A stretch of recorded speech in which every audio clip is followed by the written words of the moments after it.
wasn't a truth, that was a fear. And we need to talk about what is underneath that fear. When I was in the beginning stages of my journey, I started to think about how I was going to sell my services. And this is something that gave me a lot of anxiety because, of course, I had been in the corporate space for all these years, and corporate does all the selling. You just do the delivering of the results.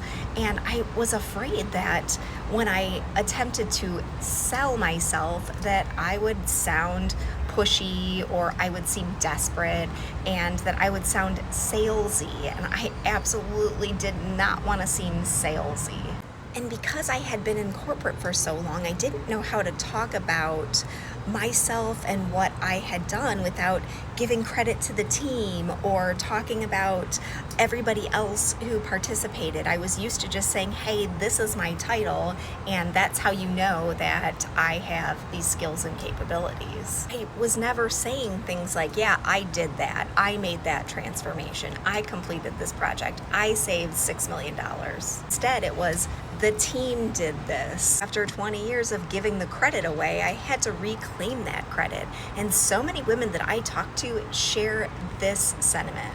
They too are used to giving the credit away. They too don't want to seem salesy or pushy. But here's the truth that I figured out, and it's that you don't sell yourself. If you're offering services on the outside or you're thinking about leaving corporate and you're worried about selling, you're not selling yourself.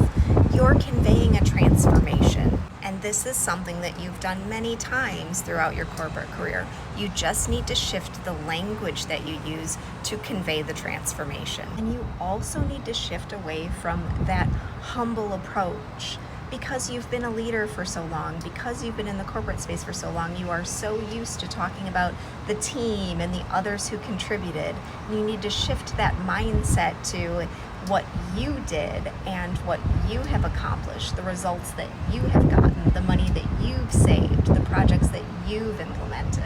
Because yes, you had a team around you, but that's not what's important. What is important is the results that you yourself can deliver. This isn't arrogance, it's just honesty, and it's just changing the frame. The frame is, I did that, I accomplished that. That was me. I gave that transformation. It's not selling, it's just conveying the transformation that you will offer. It's not about learning how to sell. It's learning how to take back the credit for the things that you've accomplished in your career. In your journey to exit your corporate job, don't focus on how to sell yourself. Focus on how to talk about the transformation. And remember, as you're planning this corporate exit, make sure your plan is life first, career second.